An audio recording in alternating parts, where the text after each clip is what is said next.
हाय बच्चों, हमारा नाम संजीत कुमार है। आपके अपने चैनल एजुकेशन विद संजीत में सभी बच्चों का हार्दिक स्वागत अभिनंदन है। सभी बच्चों को हमारा सुबह का गुड मॉर्निंग। आशा करते हैं आप लोग जैसे भी होंगे अच्छे होंगे, जहाँ भी होंगे बहुत ही बेहतर होंगे। आप लोगों के पेपर बहुत नज़दीक आ रहे हैं और आप लोगों की चिंताएं भी थोड़ा थोड़ा बढ़ रही है, तो इसलिए आप लोगों को चिंता करने की बात नहीं है। आप लोगों को बड़े ही धैर्य से काम लेना है, कोई जल्दबाजी नहीं करना है और पेपर कॉपी लिखते समय आप लोगों को बहुत ढेर सारी बातों का विशेष ध्यान देना है। जैसे रोल नंबर आपको कैसे लिखना है, बहुत ही ध्यानपूर्वक लिखना है और कॉपी लिखते समय बेहतर सफाई का विशेष ध्यान देना है, क्योंकि अगर आप कॉपी बेहतर सफाई तरीके से लिखेंगे तो आपको बेहतर तरीके का नंबर भी लिखने का मिलेगा। तो ज़्यादा ना बात करते हुए आज हम कक्षा 10 के बच्चों के लिए गणित के वे प्रश्न 5 जो आपके पेपर में बहुत ही ज़्यादा पूछे जाते हैं, तो वे सभी प्रश्न आपको 5 सवाल जो आपके पेपर में आते हैं वो सवाल आज हम करवाते हैं। इससे पहले करवाएं, अगर आप चैनल में नए हैं तो सबसे पहले हमारे वीडियो को लाइक कर दीजिए, सब्सक्राइब कर दीजिए और शेयर कर दीजिए। चलिए आइए चलते हैं, वो सवाल कौन सा पहला है जो आपके लिए बेहतर नंबर दे सकता है और पेपर में आने के चांस है।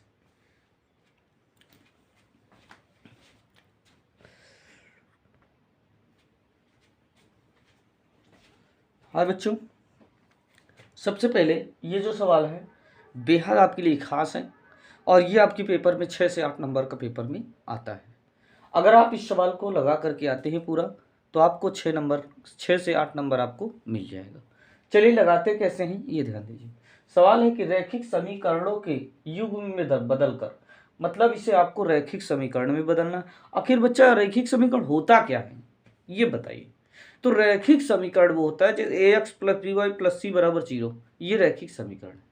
तो हमें सबसे पहले क्या करना है, इसे a x plus b y plus c के रूप में क्या करना है, बदल देना है। ये रैखिक समीकरण होता है। ये रैखिक समीकरण के रूप में अभी नहीं लिखा हुआ है, इसे रैखिक समीकरण पहले लिखना है हमें। तो लिखेंगे कैसे, लिखेंगे माना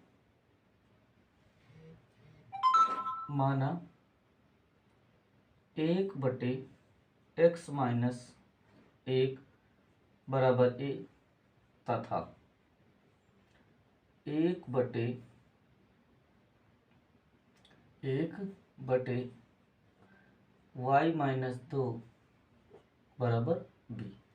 इसमें लिखेंगे 5×1/x-1 प्लस 1/y-2 बराबर 2।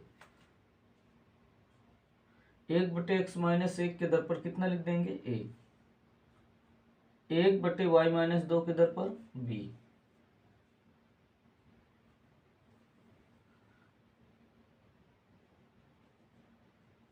बराबर 2। तो ये हो जाएगा 5a प्लस b बराबर 2।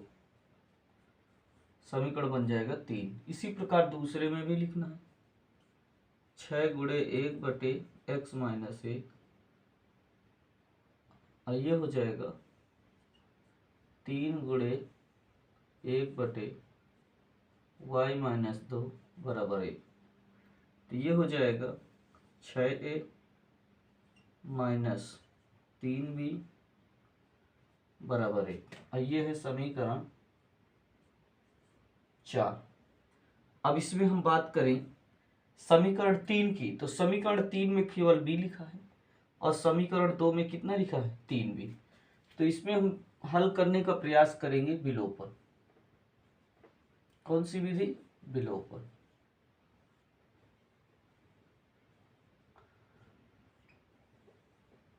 देखिए इस प्रकार के समीकरण को जब हल करेंगे तो उसमें कोई ये बात नहीं दी रहेगी कि आप प्रतिस्थापन विधि से हल कर रहे हैं, कि आप विलोपन विधि से हल कर रहे हैं, कि आप बीजगुणन खंड से हल कर रहे हैं। इस प्रकार के सवालों में खासकर आपको जिसमें आप जल्दी लगा सके, जिसके बारे में आपको अच्छे से नॉलेज हो, आप उसमें बदल करके लगा सकते हैं।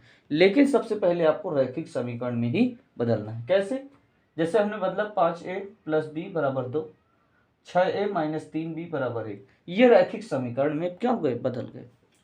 तो इसे हम अब क्या करेंगे, या तो विलोपन विधि से हल करेंगे। किसमें से हल करेंगे, विलोपन विधि से। विलोपन विधि क्या होती है, या तो a का मान समान हो या तो b का मान समान हो।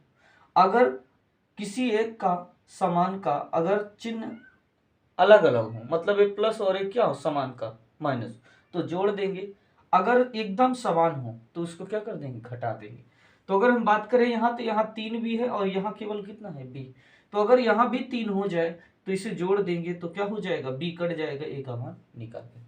चलिए देखते हैं, लिखेंगे समीकरण 3 में 3 से गुणा करके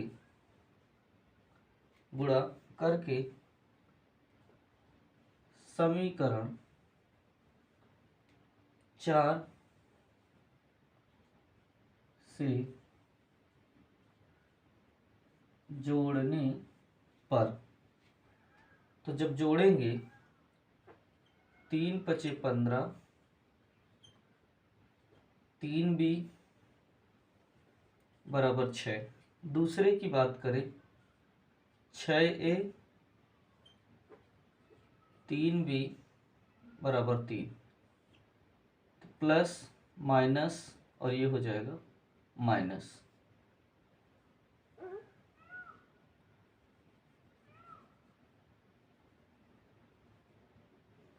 देखिए यहाँ गलती नहीं करना आप, प्लस 3 भी है माइनस 3 भी, तो जोड़ने पर कोई चिन्ह नहीं बदलता है, तो इसलिए ये प्लस में 3 भी और ये माइनस में कट जाएगा क्योंकि हम जोड़ रहे हैं। 15 में 6 जोड़ देंगे तो ये आ जाएगा 21 से, अच्छा या 3 हो जाएगा 9। 21 गुणे में बटे में भेजेंगे 9 के, ए बराबर आएगा 9 बटे 21, 3 त्रिकाई 9 और 3 सते 21, ए बराबर 3 बटे 7, ए बराबर कितना 3 बटे 7। अब इस ए का मान चाहे आप 4 में रखिए और चाहे आप 3 में रखिए, लिखेंगे ए का मान समीकरण 4 में रखने पर, तो 4 है हमारा 6a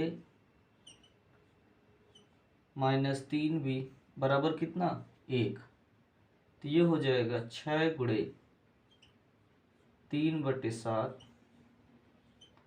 3b बराबर 1।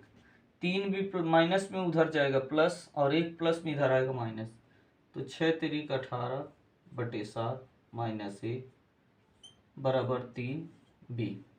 7 का इधर गुणा करेंगे, 18 माइनस 7 बटे 7 बराबर हो जाएगा 3b।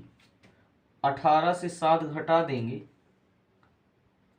तो ये आ जाएगा 11 बटे 7 बराबर 3b। 3 गुणे में बटे में जाएगा तो ये आ जाएगा b बराबर 11 बटे 21। इस प्रकार से आप जो है लगा लेंगे। अब इस b और a का मान हम रखेंगे जहां हमने माना था, तो यहां लिखेंगे। अच्छा, इतना पहले आप क्या करिए, इसे नोट कर लीजिए।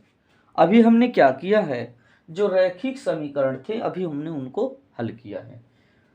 a का मान 3 बटे 7 और b का मान जो निकल के आया 11 बटे 21। पहले इतना नोट करिए, फिर हम आगे की ओर चलते हैं।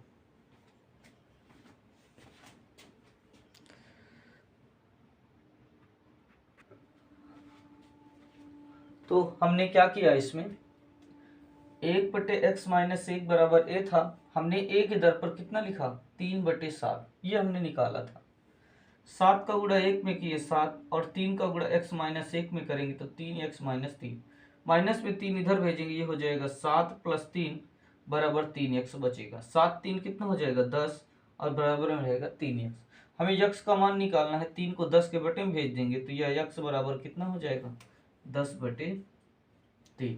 इसी प्रकार से y बटे माइनस 2 बराबर 11 बटे 21, तिर्यक गुणा करेंगे तो 21 का गुणा 1 में तो 21, और 11 का इधर करेंगे तो 11y माइनस 22, 22 माइनस में इधर भेजेंगे प्लस, तो 21 और 22 बराबर हो जाएगा 11y, 22 और 21 जोड़ देंगे 43 बराबर 11y, 11 गुणे में है बटे में भेजे में तो y बराबर 43 बटे 11। यही आपका क्या रहा आंसर। तो इस प्रकार का यदि आपके पेपर में कोई भी सवाल आता है तो आप ऐसे ही सॉल्व कर लेंगे। हाँ, प्रैक्टिस जरूर करिए भाई, प्रैक्टिस नहीं करेंगे तो सवाल आपको नहीं आएगा। तो चलिए चलते हैं अगले सवाल की ओर। और अगला सवाल कौन सा है जो आपके पेपर में बहुत ज़्यादा आता है और बहुत ज़्यादा नंबर दे करके जाएगा। चलिए शुरुआत करते हैं सवाल नंबर दूसरे।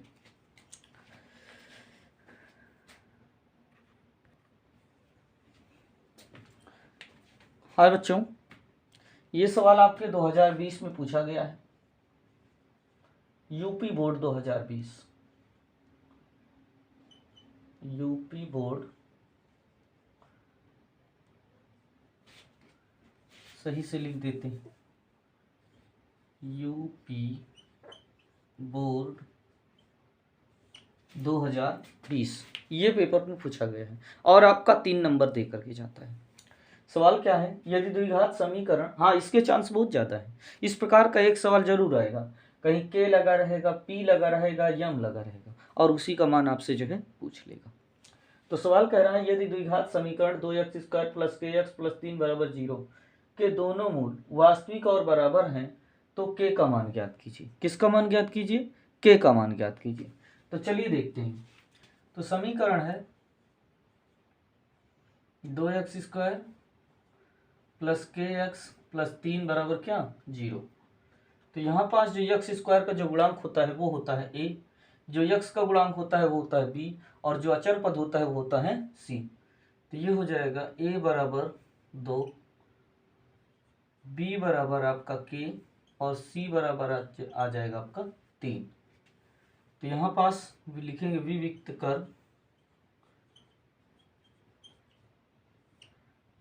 कर d बराबर b² माइनस 4ac।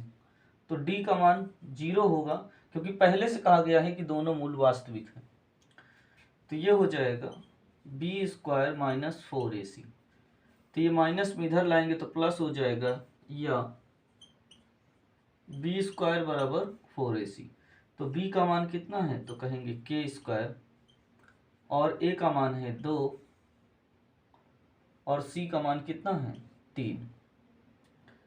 तो ये हो जाएगा k² बराबर 4 दूना 8 त्रिक 24, स्क्वायर इधर रूट लग जाएगा तो k बराबर 2 गुणे 2 गुणे 2 गुणे 3, 2 दूना 4 दूनी 8 त्रिक 24। तो k बराबर निकलेगा 2 रूट 6। k का मान कितना निकलेगा भैया 2 रूट 6। यही आपका क्या हुआ आंसर, और आपको 3 नंबर इस सवाल का मिल जाएगा। तो इस प्रकार के सवाल का भी आप जो है प्रैक्टिस करिए, जिससे पेपर में यदि आप आए आपके तो आप जरूर लगा करके आए और आपका 3 नंबर जो है 3 से 4 नंबर आपका मिल जाए। तो इसे नोट करिए, फिर हम आगे की ओर चलते हैं।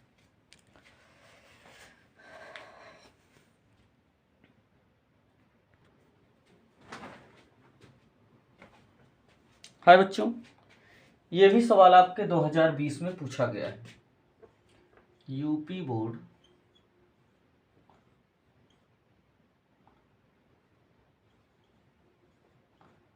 2020 ये पूछा गया है और ये आपका 3 नंबर आपको इस प्रकार का सवाल दे करके जाएगा।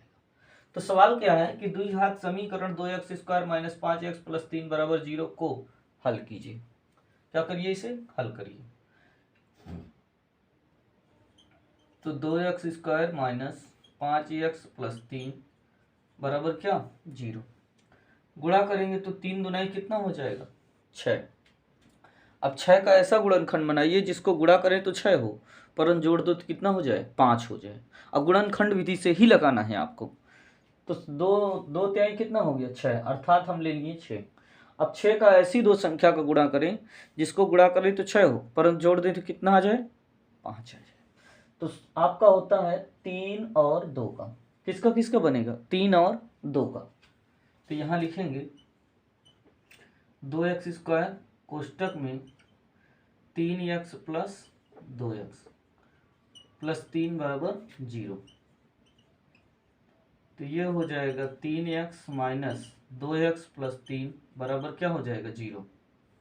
इसमें से x कॉमन करेंगे तो ये बचेगा 2x माइनस 3, इसमें से कॉमन माइनस 1 कर लेंगे तो 2x माइनस 3 बराबर 0।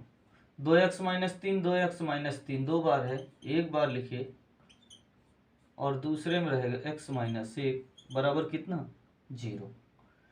या 2x माइनस 3 बराबर 0, माइनस में उधर जाएगा प्लस, तो 2x बराबर 3, 2 गुणे में है बटे में आएगा x बराबर 3/2। अगर हम इसकी बात करें तो x माइनस 1 बराबर 0, माइनस में 1 उधर जाएगा हो जाएगा प्लस में। तो आपका जो गुणनखंड निकल करके आया वो आएगा कितना, एक आएगा 3/2 और एक आएगा 3। तो यहाँ लिखेंगे अतः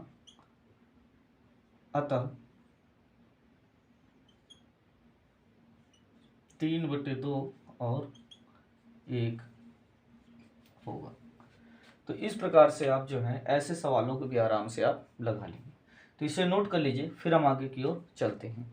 हाँ, ये आपको 2 से 3 नंबर, 3 नंबर तो आपको श्योर है कि देगा ये, अगर आप लगा करके आएंगे इस प्रकार के सवाल को। तो इसे नोट करिए, फिर हम आगे की ओर चलते हैं। और वो चौथा सवाल कौन सा है जो आपके पेपर में जरूर आता है।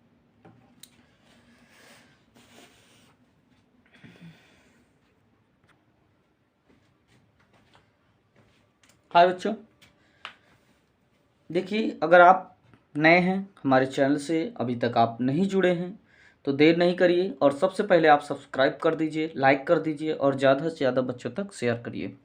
इससे आप लोगों का कोई पैसा नहीं लगेगा, लेकिन हाँ, आप हमारे द्वारा जो बनाई गई फर्स्ट वीडियो है वो आपके पेपर में, वो आपके मोबाइल फ़ोन पर ज़रूर पहुंच जाएगी, जिससे आप उसका लाभ ले सकेंगे। तो चलिए देखते हैं चौथा नंबर सवाल क्या है। तो सवाल है सेक 4 थीटा बराबर कॉसेक थीटा माइनस 20, जहाँ 40 न्यून कोण है तो थीटा का मान, अर्थात सेक 4 थीटा बराबर कॉसेक थीटा माइनस 20, जहाँ 40 अंश एक न्यून कोण है। तो इसमें आपको किसका मान बताना है, तो वो बताना है आपको थीटा का। किसका बताना है भाई, थीटा का। चलिए देखते हैं। ये आपको पूछा गया है यूपी बोर्ड 2019 में। चलिए देखते हैं, इसको हम लिख सकते हैं, इसको कॉसेक 90 माइनस 4 थीटा बराबर कॉसेक थीटा माइनस 20 अंश। कॉसेक कॉसेक दोनों तरफ से बाहर कर लेंगे तो ये हो जाएगा 90 माइनस 4 थीटा बराबर थीटा माइनस 20 अंश। अब इसमें क्या करेंगे, जिसमें थीटा लगा है उसको एक तरफ, जिसमें थीटा नहीं लगा उसको एक तरफ कर लेंगे। ये यहाँ पास माइनस है, तो चलिए 20 माइनस में इधर भेजेंगे प्लस हो जाएगा और ये माइनस में उधर जाएगा प्लस, अर्थात 90 प्लस 20 बराबर थीटा प्लस 4 थीटा। 90 में 20 जोड़ देंगे 110, 4 में 1 जोड़ देंगे ये हो जाएगा 5, 5 गुणे में बटे में लाएंगे या थीटा बराबर 110/5 काट देंगे, 5 दूना 10, तो ये निकल करके आएगा थीटा बराबर 22 अंश। थीटा बराबर कितना आएगा 22 अंश। ये आपको 3 नंबर दे सकता है पेपर में। तो इस प्रकार का सवाल, हाँ